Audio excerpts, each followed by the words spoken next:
Claro, o al revés, todavía no sabemos. como de cuarto.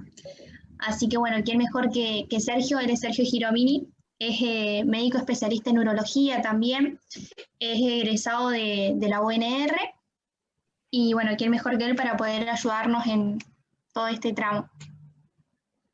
Hincha de Colón. Hincha de Colo. Bueno, ¿se escucha bien? Y se escucha perfecto. Sí, sí. Bien, bueno, ya Rosario me estuvo presentando, les los saludo a todos los que no me conocen, algunos seguramente ya me conocen. Lo que le estaba comentando a Rosario es que diagnóstico por imagen es bastante aburrido si uno lo ve solo. Mi propósito en esta charla es más que nada abarcar los temas más prevalentes dentro de lo que es la incidencia y la prevalencia de la patología del sistema nervioso llevado al diagnóstico por imagen. Vamos a ver lo que le va a tocar todos los días. O sea, no pueden no saber, qué sé yo, lo que es un ACV, cómo se evalúa un TEC, los diferentes presentaciones del ACV. Digamos, llevar la parte más habitual de la consulta, llevarla acá a la parte de diagnóstico por imagen, siempre, como consejo, cuando vean diagnóstico por imagen, refuércenlo con algo más, como más clínico, o sea, sepan o vayan pensando qué es lo que va pasando en base a lo que uno va leyendo, de por qué tengo la imagen y cómo se va a presentar el paciente. De eso, digamos, vamos a dar la charla hoy y bueno, espero que no les resulte aburrido. Bueno, ¿ya puedo empezar a compartir la pantalla, Ro? Sí, ahí ya lo tenés permitido. Para que montamos un cachito, ¿no? Bien. Bueno, a ver. Bien, ¿se ve ahí? Sí, ahí se ve. Bueno, bárbaro. Bueno, vamos a arrancar. No va a ser una charla muy larga ni creo que muy tediosa. Después cualquier cosa me comentan a ver qué les pareció. Bueno, vamos a arrancar con sistema nervioso. Esta es mi red social que yo utilizo, perdón, la red social que yo utilizo para estar en contacto con los chicos. Después si quieren me pueden seguir, nos seguimos, hablamos, me preguntan cosas, está todo bien. Bueno, vamos a ver para qué voy a poner el puntero. Bueno, estamos entonces para arrancar. Alguien tiene el micrófono prendido. Bueno, ¿podemos arrancar entonces, Ro? Sí. Listo, bueno, perfecto. Arrancamos entonces. Bueno, chicos, sé que hay gente de tercero y de cuarto año.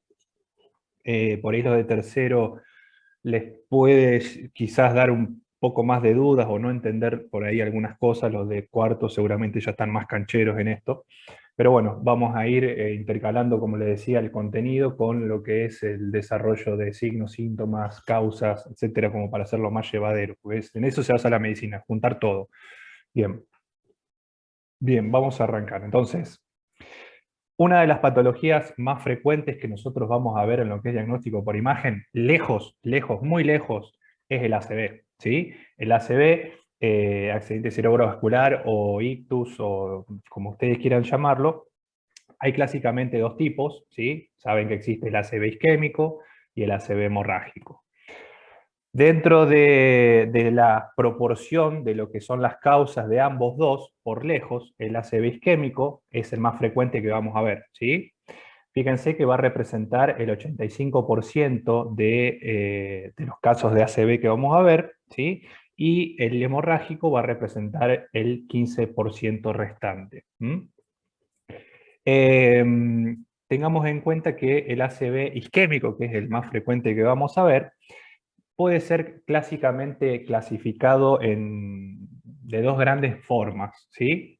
Puede ser clasificado de dos grandes formas, o dos grandes causas, ¿sí? Vamos a hablar de un ACV isquémico ateroembólico, ¿sí?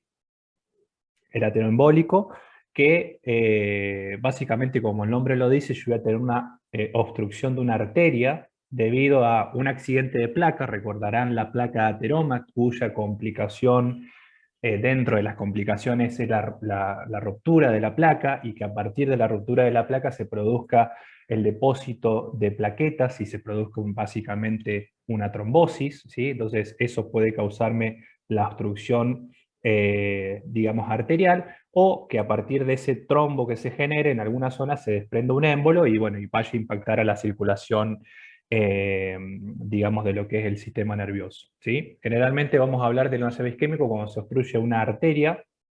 Por supuesto, esa arteria va, ocluida, va a producir una isquemia, va a haber disminución de flujo y nutrientes, y saben los de injuria puntualmente, los de cuarto también, ya tienen súper más canchero, pero los de injuria saben de que a partir de una isquemia se empiezan a generar unos cambios anatomopatológicos, que son la lesión, digamos, reversible, con la degeneración hidrópica, con la depresión del ATP, con la disminución de síntesis proteica, que ya seguramente deben haber leído, y a partir de la alteración de lo que es el metabolismo, digamos, de la alteración de lo que es la concentración de calcio, se va a producir la lesión irreversible y la necrosis. Saben que todas estas cosas de lesión reversible e irreversible, el tiempo que tarda en hacerse algo reversible e irreversible, depende muchas veces de las reservas de glucógeno que tienen los tejidos. Bueno, el sistema nervioso solamente puede estar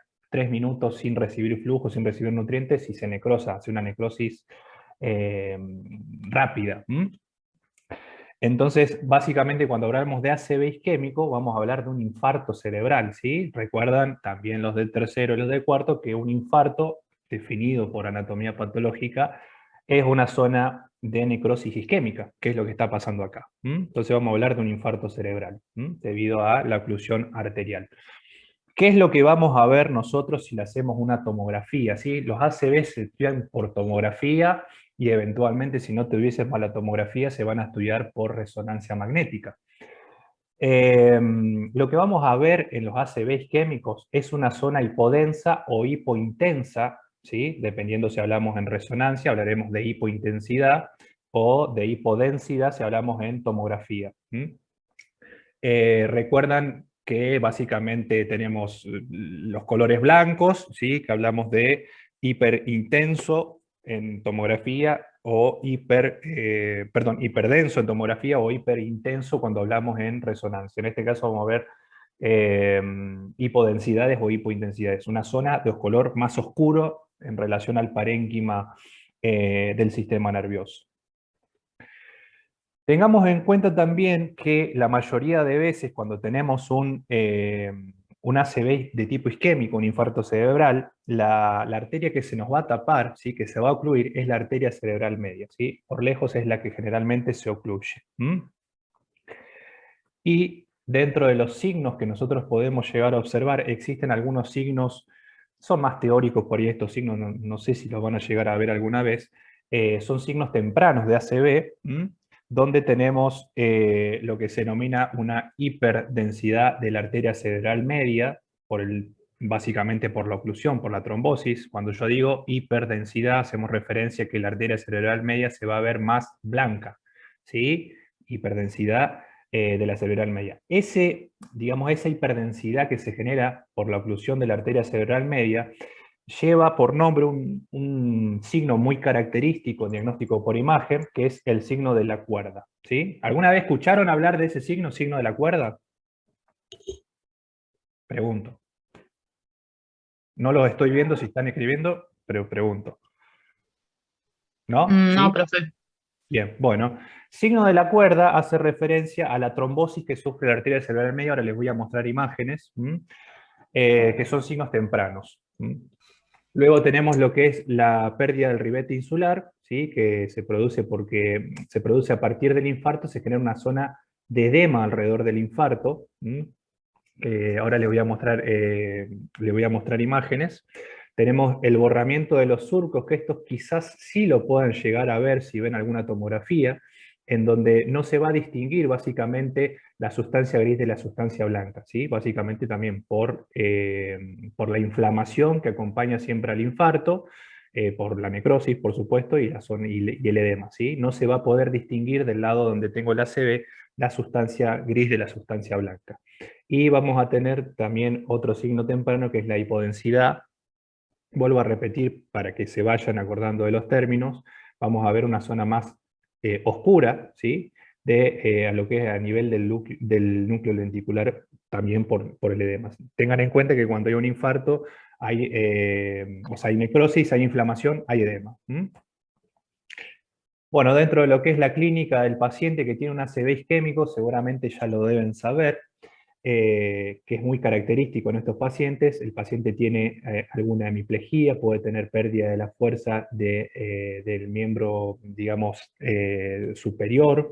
Cuando uno hace los test de fuerza, tiene marcada pérdida de fuerza, ¿sí? Se le cae el brazo, por ejemplo, no siente o siente un hormigueo. Puede tener una parálisis facial con desviación, con caída de la comisura, digamos, labial. Tiene trastornos del habla, es decir, tiene una dislalia. Tiene también alteraciones de las marchas, o sea, tiene una ataxia, donde la marcha más característica que tienen estos pacientes es lo que se llama marcha del segador o marcha de la hoz, que es básicamente como un movimiento de arrastre que tiene el miembro inferior que está en hiperextensión, y el miembro superior generalmente se encuentra en flexión. Puede haber síncope, confusión, etc. ¿Vamos bien hasta ahí? Sí, sí. Sí, Bueno, perfecto. bien, perfecto. Entonces tengan en cuenta básicamente que este es el principal que van a ver. Tengan en cuenta la causa ateroembólica, pero también me he olvidado decirlo, justo se me cruzó recién, que otra causa también muy importante de los ACV isquémicos son las arritmias, ¿sí? Las arritmias, básicamente la fibrilación auricular también es generadora de arritmia por el flujo turbulento y el choque de la sangre con las paredes de las cámaras cardíacas. Van a generar coágulos y pum, eso se va a desprender y bueno, va a generar un ACV seguramente. Por eso a estos pacientes se los va a anticoagular, antiagregar, etcétera, etcétera. Dentro de lo que es el diagnóstico, dijimos que los métodos por imágenes, digamos, que más van a utilizar, que van a pedir, son siempre la tomografía o la resonancia. Generalmente lo que uno tiene más a mano siempre es la tomografía. O sea, en los hospitales que ustedes vayan a hacer prácticas, va a haber un tomógrafo. Y esto es recontra importante. Nunca pidan tomografía con contraste, ¿sí? Cuando yo tengo un paciente con una sospecha de ACV, ya sea isquémico o hemorrágico, pido tomografía sin contraste. ¿Por qué? Porque fíjense que la sangre, ¿sí? En un episodio agudo, será un ACV tanto isquémico como hemorrágico, que es un episodio bien agudo, se ve blanca la sangre. Si yo le pediría a un paciente que tiene un ACV, por ejemplo, hemorrágico, donde tiene básicamente la ruptura de un vaso con hemorragia a nivel del sistema nervioso, y le meto contraste iodado, saben que se utiliza en la tomografía el contraste iodado, voy a ver todo blanco, y yo no voy a poder distinguir si lo que veo blanco es o el contraste o es la sangre. ¿Me entienden lo que les quiero decir? Sí, Sí, sí. Bien, perfecto. Esa es una pregunta de final de clínica. O sea, si le preguntan, che, ¿qué le pedías a una ACV? Bueno, en tomografía, ¿con o sin contraste? Sin contraste. ¿Por qué? Porque si no me voy a confundir si lo que yo veo blanco es contraste o sangre. Entonces, por eso se pide siempre sin contraste. Hablando un poquito de lo que habíamos hablado, de lo que había comentado recién, de lo que era el borramiento del ribete insular. Como para una refrescada de memoria, recuerden lo que es la ínsula. Ínsula viene de isla, ¿sí? Fíjense que es una estructura cortical bien profunda, ¿sí? Que básicamente es una zona donde que separa básicamente el lóbulo parietal, del lóbulo frontal y del lóbulo temporal, ¿sí? Esa es la ínsula. Todos estos rebordes, ¿sí? O ribetes se pierden básicamente por edema. Y acá teníamos, dentro de lo que son los núcleos de la base, tenemos el núcleo lenticular, que habíamos dicho también que había una hipodensidad del núcleo lenticular. En imágenes se vería más, perdón, acá se vería más oscuro, más negro, ¿sí? Entonces acá tenemos algunos signos que habíamos hablado hoy. Obviamente uno lo ve y es chino básico, esto es ver, ver, ver, ver y seguir viendo. Fíjense, signo de la cuerda. Fíjense, esta es la arteria cerebral media, ven que se ve más blanca, ¿sí? Ven que asemeja a una cuerda, ¿sí? Esa sería la arteria cerebral media que se encuentra trombosada, ¿sí? Signo de la cuerda. ¿Mm? La pérdida del ribete insular, de lo que decíamos, de lo que es la ínsula, ¿sí? Por ahí si comparan esta parte con la otra parte, está un poco más heterogéneo, por el tema de la zona del edema. Tenemos la hipodensidad del núcleo caudado, que estaría por acá, como habíamos visto antes. Ven que se ve esta zona triangular más oscura, ¿sí? Y esto es muy característico, que esto sí se van a dar cuenta cuando lo vean, ¿sí? Un pibe de tercero, cuarto, quinto, que esté haciendo su práctica final y vea algo de esto, se va a dar cuenta que no es normal. Siempre comparen los dos hemisferios. El borramiento de los surcos, ¿sí? No puedo distinguir bien dentro de lo que es la sustancia blanca de la sustancia gris. Ven, se dan cuenta que acá no puedo distinguir bien como este lado. Eso es muy característico del ACV. Bueno, decíamos que a estos pacientes le vamos a pedir una tomografía sin contraste siempre, y vamos a tener básicamente cambios, o sea, se van a ir dando cambios con el correr de las horas y los días, y las semanas también, les diría, que me van a hablar del estado evolutivo de ese ACV, ¿sí? Fíjense, cuando el ACV es hiperagudo, ¿sí? La tomografía puede ser normal, ¿sí? La tomografía puede ser normal. Yo le hago una tomografía al toque, la tomografía no puede presentar todavía algún cambio. Pero tengan en cuenta siempre que la clínica es soberana. Si yo tengo un paciente con sospecha de ACV y la tomografía normal no, digamos, no me descarta el diagnóstico, ¿se entiende? Tengo que seguir controlándolo en el tiempo y quizás hacerle una nueva tomografía con el correr de las horas o los días.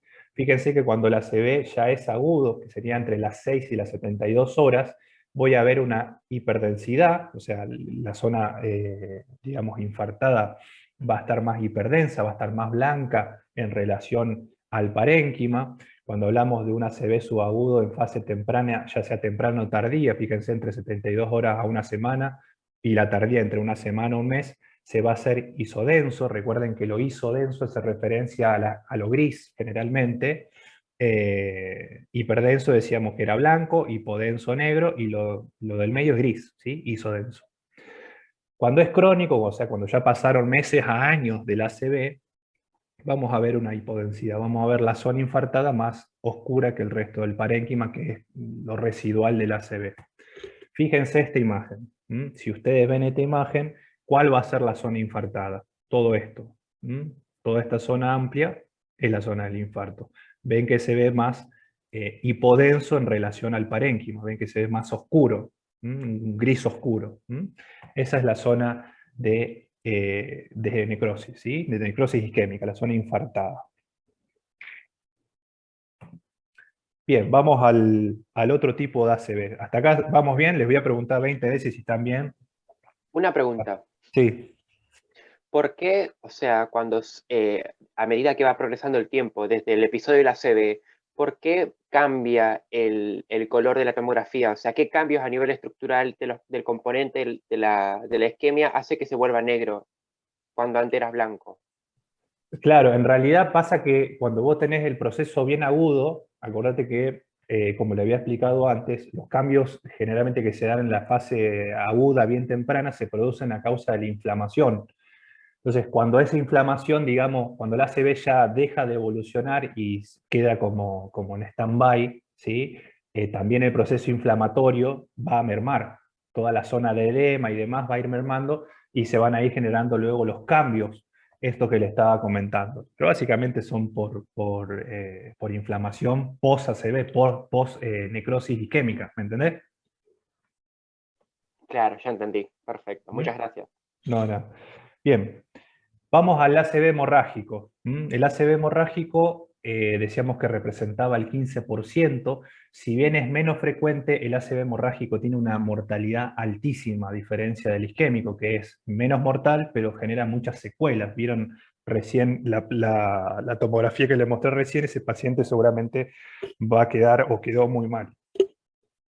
Entonces, Recordemos que el ACV hemorrágico, ¿sí? Vamos a hablar como, digamos, sinónimo de derrame cerebral.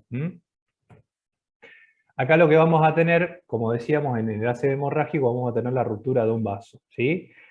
Clásicamente, ¿cuál va a ser nuestro prototipo de paciente acá? Bueno, el paciente hipertenso, ¿sí? El paciente hipertenso crónico con cifras tensionales elevadas a lo largo de mucho tiempo, que no se cuida, que no toma la medicación, ¿sí? Que no hace caso. En algún momento el vaso va a ceder ante un aumento de presión. Recuerden que la hipertensión arterial genera lo que son los daños de órgano blanco, o la enfermedad hipertensiva que se llama, genera lo que se denomina una encefalopatía hipertensiva, que es cuando yo tengo un pico de presión súbito alto, ¿sí? Y por supuesto esos vasos ceden y se produce la ruptura del vaso con sangrado. Decíamos que estos pacientes generalmente cuando tienen este tipo de ACV generalmente se mueren. Y tengan en cuenta que los líquidos, como la sangre, se van a ver blancos. Por eso vuelvo a repetir, si alguien se enganchó ahora, nunca pido una tomografía con contraste, ¿sí? Nunca pido una tomografía con contraste. Pido sin contraste justamente por esto, por la sangre, ¿sí? Bien, entonces, decíamos que la principal causa de todo esto es la hipertensión arterial no tratada o maltratada. ¿Qué es lo que vamos a ver si nosotros tenemos, le hacemos una tomografía sin contraste al paciente? Una hiperdensidad, dijimos, una lesión blanca, ¿sí? Ovalada, redondeada, como ustedes quieran, que muchas veces hace efecto de masa, puede desplazar estructuras. Puede desplazar estructuras, puede desplazar la línea media, puede colapsar los ventrículos, etcétera, etcétera. Tienen muy mal pronóstico, ¿sí? Generalmente los pacientes tienen un cuadro bien súbito, con una cefalea muy intensa. Por ahí los pacientes, si te pueden referir, te dicen de que tienen la peor cefalea de su vida y hacen un síncope. Pueden convulsionar porque la sangre es muy irritante, sobre todo para el sistema nervioso, para las meninges. Y decíamos que generalmente los pacientes fallecen. Bien, fíjense lo que tenemos acá en esta tomografía. Como decíamos, vemos una hiperdensidad. ¿Cuál sería, digamos, el tema de lo que vamos a ver de sangre? Va a ser todo esto, ¿sí? Ahora, tengo la sangre, ven que está tapándome ya los ventrículos laterales. La línea media, ¿sí? Dentro de todo está bastante medial, pero hay veces que yo tengo tanta sangre que todo esto digamos, se desplaza. ¿Y qué es también lo que tengo? Fíjense alrededor de la zona de hemorragia, tengo un edema.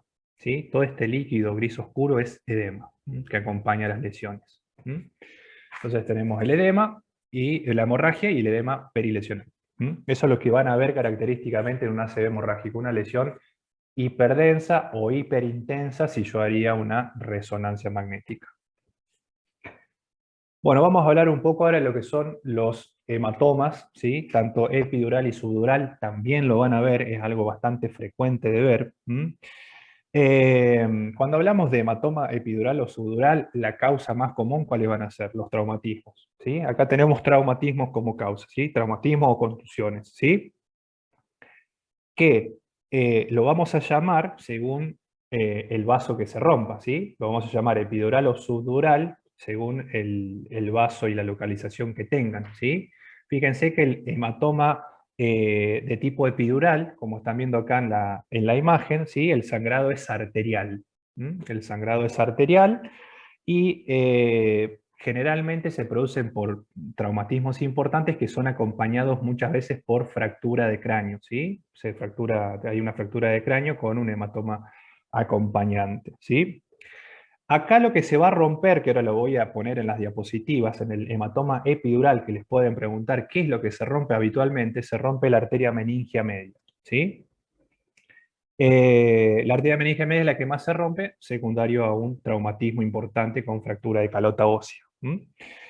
Y luego tenemos el hematoma subdural, ¿sí? El hematoma subdural, como el colorcito lo va a indicar, es un hematoma de causa más venosa, se rompe un vaso venoso, ¿sí? Fíjense que se ubica entre lo que es la aracnoides y la dura madre, Fíjense que el otro ya está más externo, más fuera de las meninges. Este se ubica entre entre esas dos meninges, ¿sí? Entre la aracnoides y la dura madre, ¿sí? Y va a tener una formita, como se ve acá, que ahora les voy a mostrar algunas imágenes, tiene una forma semilunar, ¿sí? Tiene una forma de semiluna. Entonces, vamos a hablar un poco de lo que estábamos comentando recién. Entonces, hematoma epidural, generalmente la arteria que se rompe, ¿sí? Es la arteria meningia media en el 90% de los casos. Decíamos que epidural es sinónimo de sangrado arterial. Fíjense que el sangrado, digamos, la acumulación de sangre va a estar entre lo que es la calota ósea y la dura madre, es como más externo a comparación del subdural, que era más interno porque estaba entre meninges. La principal causa entre el epidural y también vamos a nombrarlo en el subdural son las fracturas, ¿sí? Los traumatismos, ¿sí? Hay un traumatismo importante que va acompañado generalmente de una fractura, decíamos. Tengan en cuenta también los pacientes anticoagulados, ¿sí? Como causa, ¿sí? Un paciente anticoagulado se cae y se golpea, bueno, puede tener algo de esto, ¿sí? Esto o el subdural igual. Si nosotros le hacemos una tomografía a estos pacientes, lo que vamos a ver una lesión en forma de lente biconvexa, ¿sí? Pueden hacer efecto de masa, ¿sí? Como veíamos antes en los ACV hemorrágicos, o sea, pueden comprimir estructuras o desplazar estructuras, sobre todo lo que es la línea media, y generalmente se localizan por encima de la tienda del cerebelo, ¿sí? Localización supratentorial. Fíjense. Ven forma de lente biconvexa, ¿sí? Ahí tengo una convexidad, acá tengo otra convexidad. Eso me representa un hematoma epidural. Acá no hay fenómeno de masa. Fíjense que las estructuras del sistema nervioso están bastante respetadas, la línea media está bien, los ventrículos también están bien. Ya vamos a ver otras imágenes más graves. Vamos a hablar ahora, dijimos, del otro, del subdural. Colorcito azul porque el sangrado va a ser venoso en este caso. Decíamos que la acumulación de sangre se va a dar entre lo que es la aracnoides y la dura madre. Y la principal causa, al igual que el que vimos recién, son las fracturas y los traumatismos. Ven que tanto el epidural como subdural básicamente son por traumatismo, ¿sí? Por TEC. Bien, fíjense. A diferencia del otro que tenía una forma de lente biconvexa, este lo que tiene es una forma de semiluna, ¿sí? Y la localización de este es supratentorial o tentorial. O en la tienda del cerebelo o por encima de la tienda. Fíjense. Acá tenemos la forma, ¿ven? Una forma de semiluna. Fíjense que este sí hace más efecto de masa que la otra imagen que vimos. Fíjense que la línea media está desplazada. Hay también desplazamiento de lo que son los ventrículos, ¿sí? Los ventrículos laterales están desplazados. Y ahí tenemos lo que es la formita de semiluna. ¿Se entiende hasta acá? Sí, sí. Sí, Bien. sí. Bueno, vamos a hablar de lo que es la hemorragia intraparenquimatosa, que también es básicamente un ACV hemorrágico. ¿Sí? Vamos a ver una masa oval o redondeada hiperdensa por lo que es la sangre. La principal causa de la hemorragia intraparenquimatosa o ACV hemorrágico dijimos que era la hipertensión no tratada o maltratada. Y lo que va a comprometerme esta hemorragia intraparenquimatosa son los ganglios de la base, ¿sí? Donde el ganglio generalmente más comprometido, o sea, se puede comprometer cualquiera, pero proporcionalmente hablando el putamen es el más comprometido de todos. Fíjense que estos son más importantes, son sangrados más importantes, estos hacen más efecto de masa, desplazan más las estructuras y tienen un pronóstico malísimo.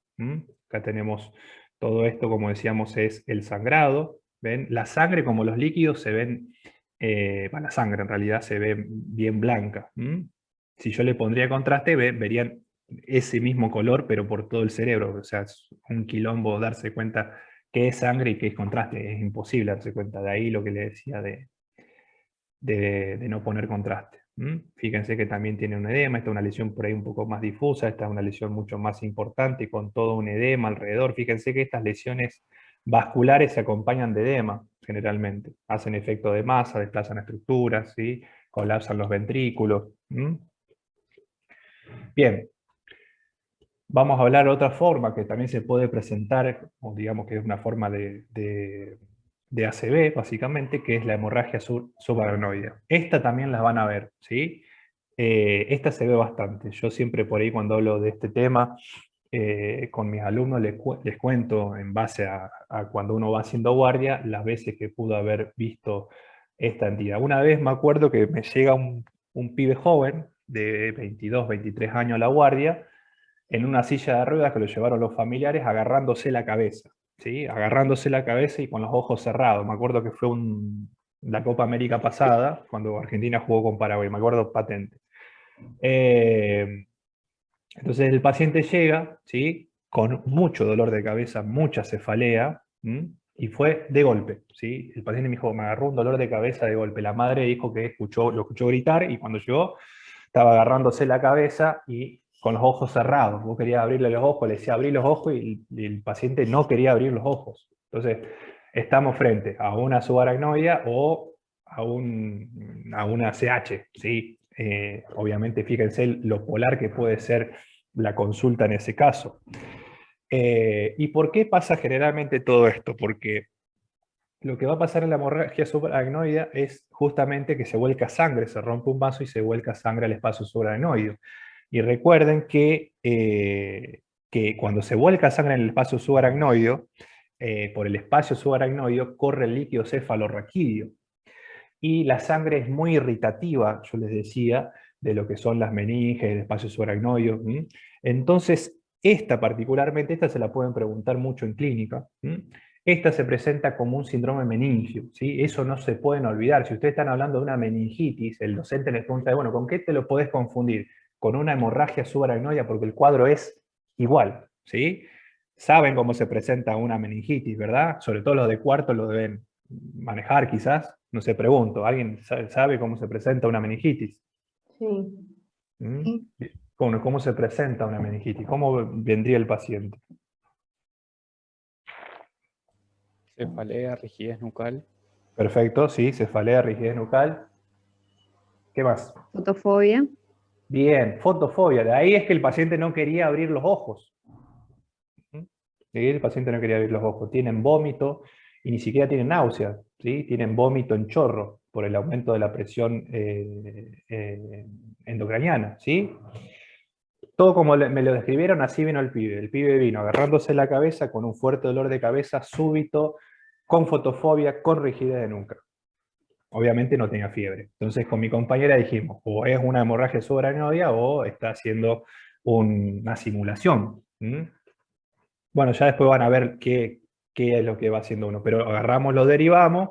La médica que nos tomó la derivación pensaba, nos dijo literalmente, ¿cómo me van a mandar esto? La mandamos y al otro día me llama mi compañera y me dijo que tenía una subaracnoidea el pibe.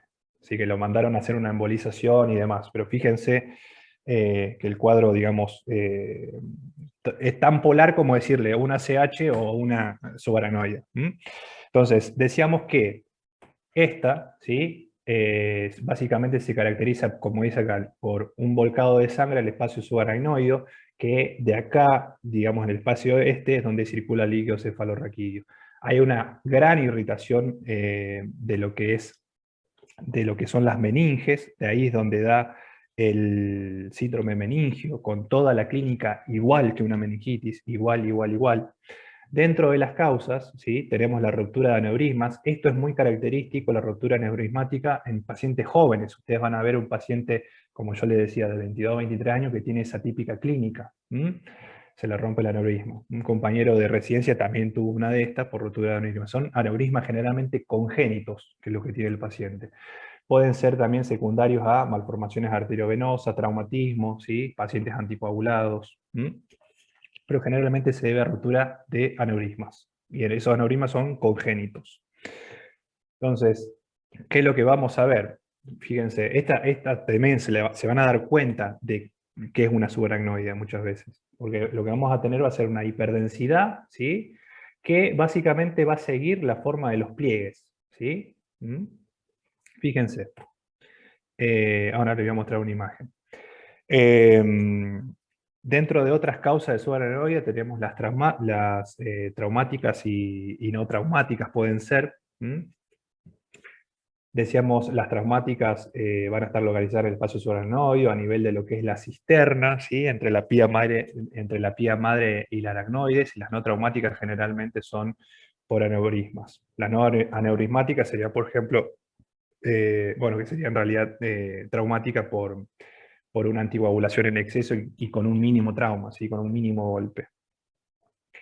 Recuerden que la cisterna, ¿sí? La cisterna es un reservorio de líquido cefalorraquídeo, que si uno, digamos, no es una sola cisterna, sino son varias, pero si uno sumaría el contenido del líquido en todas las cisternas es mayor al que maneja el sistema ventricular. Acá el paciente, cuando tiene la hemorragia subaracnoidea, donde la causa generalmente sea aneurismática o digamos, con o sin aneurisma sería, el paciente va a presentar una cefalea intensa, ¿sí? Una cefalea la más importante que tuvo en su vida, como yo les decía, y generalmente si son aneurismáticas son pacientes jóvenes, si son, digamos, por otra causa que no sea aneurisma, son pacientes más añosos, ¿sí? Y fíjense que el 50% de los pacientes fallece, de ahí es tan importante hacer los estudios por imágenes y el tratamiento. ¿Cómo se va a, digamos, a clasificar los pacientes que vengan en base al problema? Bueno, hay dos escalas que se las pueden preguntar en un final de clínica, básicamente ahí, que es la escala de Hunt-Hess, ¿sí? Que la escala de Hunt-Hess es de valoración clínica, sería como el score de Glasgow, para que ustedes se imaginen, ¿sí? Es como la valoración clínica. En cambio, la escala de Fisher es una escala más que habla de las imágenes, en base a lo que yo tengo, ¿sí? Fíjense, decíamos que íbamos a tener una hiperdensidad, ¿sí? Por el vuelco de la sangre a nivel del espacio, en el espacio subaracnoideo, que sigue digamos, sigue el recorrido de los pliegues, ¿ven? ¿Ven cómo se mete entre los pliegues la sangre? La sangre, dijimos, la vamos a ver blanca. Eso es una hemorragia subaracnoidea, ¿sí? Así de simple. ¿Se entiende? Y profe, ¿puedo hacer una pregunta? Sí. La hemorragia subaracnoidea sería una causa no infecciosa de meningitis, de síndrome meningio o un diagnóstico diferencial. Las dos cosas. Es una causa de meningismo o síndrome meningio no infeccioso, Ajá. y es un diagnóstico diferencial de la meningitis infecciosa. Pues. Está muy bien así. Bien, entonces decíamos, la valoración clínica del paciente. Cuando el paciente llega con ese cuadro, vamos a hablar de Hunt-Hess. Vamos a clasificarlo en 5 grados, fíjense, desde el paciente prácticamente asintomático, que era como el paciente que vino a mi consulta esa vez que lo atendí en la guardia, ¿sí? Tiene dolor de cabeza, tiene un dolor de cabeza bastante importante, tenía una ligera rigidez de nuca. Ya cuando el cuadro se va empeorando, fíjense que el dolor se hace más fuerte, la rigidez de nuca es más importante, pero no hay déficit neurológico en el 2, ¿sí?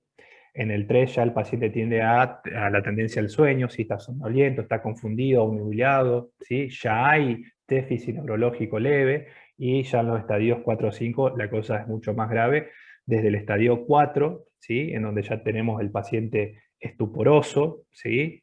Con una hemiparesia, signos de descerebración temprana, y ya el 5º grado, ¿sí? Es cuando el paciente tiene un coma, ¿sí? Coma profundo.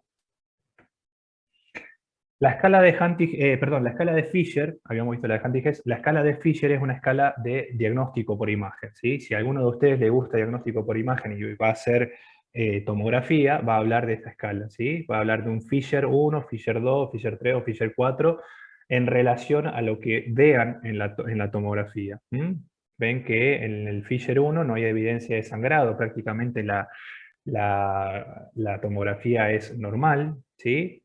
Fíjense, en el Fisher 2 ya hay una marca, digamos, de sangrado difuso fino, donde la capa de sangrado es menor a 1 milímetro. Ya en el grado 3 ya hay un sangrado más importante con formación de coágulos, ¿sí? En donde la capa que uno mide, ¿sí? En el tomógrafo es mayor a 1 milímetro. Y el grado 4 ya, bueno, hay un sangrado intraparenquimatoso con coágulos y demás, o sea, peor pronóstico. Fíjense lo que hablábamos de la escala de Fisher. Ven que en la escala, en el grado 1, Fisher 1, no hay prácticamente evidencia de nada. En el grado 2, esto está bastante más, sería como esta liñita que van a ver, porque son bien finitas. Ese sería grado 2. Esto ya sería más grosero, ya le diría un Fisher 3, cuando son bien mayores a 1 milímetro. ¿Se acuerdan que dijimos 1 milímetro era Fisher 2? O menores, Fisher 3 ya hablamos de más de 1 milímetro. ¿Ven? El sangrado va empeorando hasta el 4, ¿sí? Donde tenemos una hemorragia ya acá intraparenquimatosa, formación de coágulos, ya un desastre. Fíjense el volcado de sangre a nivel de lo que son los ventrículos y demás. Bueno, otras lesiones o otras situaciones que podemos encontrar. Bueno, tenemos el TEC, ¿sí? Y algunas otras lesiones en la calota ósea, ¿sí? Tenemos el traumatismo encefalocraniano, ¿sí? Que básicamente el TEC o puede ser una causa de hemorragia, de hipertensión endocranial, ¿sí? Que lo vamos a evaluar con la escala de Glasgow. Recuerden que la escala de Glasgow va de 3 a 15, y se empiezan a medir algunos parámetros como la apertura ocular, la respuesta verbal y la respuesta motora. Recordarán eso de injuria. Tengan en cuenta que la practicidad del Glasgow es cuando yo tengo un paciente evaluado por Glasgow con un Glasgow menos de 8, yo al paciente lo tengo que intubar, ¿sí? Para eso me sirve Glasgow dentro de lo que me sirve, ¿sí? Para ver si lo intubo o no lo intubo. Bueno, cuando un paciente tiene un TEC grave, ¿sí? Que tiene Glasgow más bajo, va a presentar complicaciones que pueden ser causa de muerte del paciente, ¿sí? Que las complicaciones básicamente van a surgir por el aumento de la presión intracraniana, ¿sí? Porque básicamente cuando se produce aumento de la presión intracraniana hay un gran edema, ¿sí? Va a haber un gran edema y eso va a colapsarme todas las estructuras del sistema nervioso. Y puede producirme una herniación, ¿sí? Y un enclavamiento sobre todo de lo que es el bulbo, ¿sí? Del paciente, del cerebro, ¿sí? El bulbo del cerebro, que va a salir por el agujero occipital, y eso va a producirme básicamente la muerte del paciente, porque recuerden que a nivel del bulbo se controla la respiración, se controla lo que es ¿cómo es? La actividad cardíaca y demás, ¿sí? Por eso van a ver que estos pacientes generalmente cuando tienen un TEC grave con aumento de la presión intracraniana tienen que agarrar y sacarle un pedacito de calota para tratar de descomprimir y de bajar la presión. Si no, el paciente se enclava y se muere, ¿sí? No hay otra, ¿sí? Luego tenemos lesiones osteolíticas, ¿sí? Lesiones destructoras de hueso que pueden ser producidas por infecciones, ¿sí? Como una osteomielitis. Es raro que nosotros tengamos una osteomielitis a nivel del sistema nervioso, o más frecuente que sí pueden llegar a haber lesiones osteolíticas oncológicas, donde la lesión más característica de lo que es la calota ósea lo da el mieloma múltiple, ¿sí? Un tumor maligno de la sangre de los plasmocitos, ¿sí? Bueno, acá tenemos la escala de Glasgow, que ya seguramente la conocen todos, ¿sí? Apertura ocular, respuesta verbal y respuesta motora. A cada uno de estos, depende de lo que yo evalúo, le doy un puntaje. El puntaje máximo es 15, el puntaje mínimo es 3, ¿sí? Uno de cada uno. Y decíamos que cuando el paciente tiene menos de 8, lo tengo que intubar, ¿sí? De 7 para abajo lo tengo que intubar, tiene criterio de intubación. Entonces hablábamos de traumatismos, fíjense acá la fractura que tiene. Acá también tenemos otra fractura más importante, ya empieza a haber desplazamiento o compresión de lo que son las estructuras o el parénquima del sistema nervioso. Y acá tenemos las famosas lesiones osteolíticas en saca bocado, son patognomónicas del mieloma múltiple, ¿sí? Acá lo que tenemos es una patología, una gamapatía monoclonal maligna, en donde tenemos formación de anticuerpos de tipo IgG aberrantes, ¿sí? Por plasmocitos, ¿sí? Es una enfermedad maligna. Un pronóstico malísimo tiene el mieloma múltiple. Esta es la lesión de sacabocado. Bueno, y ya para ir terminando, ¿sí? Tenemos lo que son los tumores, los quistes y los nódulos, ¿sí? Fíjense las lesiones por ahí quísticas, ¿sí? Podemos tener quistes de esta manera, donde tenemos la lesión quística rodeada por un anillo, ¿sí? Un anillo más claro, más hiperdenso. Recuerden que las lesiones quísticas en el sistema nervioso muchas veces ocurren en pacientes más que nada con tendencia a la inmunodepresión, en los pacientes con VIH, SIDA, o tratados con corticoides, donde podemos encontrar, por ejemplo, lesiones quísticas por toxoplasmosis cerebral, ¿sí? O por neurocisticercosis, ¿sí? Que es por una larva de la tenia. En cambio, cuando tenemos una lesión, fíjense, tumoral, fíjense que las lesiones tumorales, como toda lesión tumoral, ya tiene bordes, no tiene bordes definidos, como si por ahí tienen estas lesiones, ¿sí? Bordes más difusos, ¿sí? Más irregulares, ¿sí? Fíjense que la lesión se acompaña de un edema importante, ¿sí? Que también me tiende a colapsar estructuras y demás. Y también podemos encontrar metástasis cerebrales, ¿sí? Muchos tumores producen metástasis cerebrales. ¿Cómo vamos a encontrar la metástasis cerebral? Generalmente son múltiples metástasis cerebrales, que son más, como ven acá, más claras. Esto es una resonancia, ¿sí? Una resonancia con gadolinio. Entonces vamos a hablar, en este caso, de lesiones múltiples, hiperintensas, y ¿qué tienen alrededor estas lesiones? Edema. Como las otras. Muchas de las lesiones del sistema nervioso se van a acompañar con edema. Por ejemplo, el tumor de mama, tumor renal, se pueden acompañar con metástasis cerebrales, ¿sí? Pulmón también. Bueno, y acá tenemos otras imágenes quísticas, ¿sí? Tenemos un quiste, con contenido todo homogéneo dentro, y tenemos lo que son los abscesos, ¿sí? Una colección, fíjense en este caso, que va a ser, por ejemplo, piógena, también con una pequeña pared fina alrededor dentro de lo que es el parénquima del sistema nervioso. Siempre, como les digo siempre a los chicos, siempre tienen que cotejar por qué viene el paciente y qué es lo que yo encuentro. Bueno, y ahí con eso terminamos y los dejo tranqui.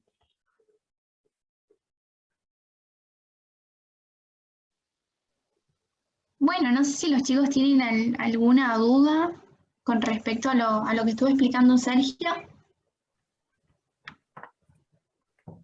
La verdad que no, lo explicó todo re bien y bueno, me sirvió muchísimo, así que muchas gracias por la clase. Muy Bueno, bueno, profe. Sí, la verdad que re claro. Bueno, gracias. Gracias. La idea era Muchas no gracias. aburrirlos. La idea era no aburrirlos porque diagnóstico por imagen es aburrido. O sea, esa es la realidad. Hay cosas que son lindas y hay Recording cosas que stopped. son aburridas. La idea de esto siempre es tratar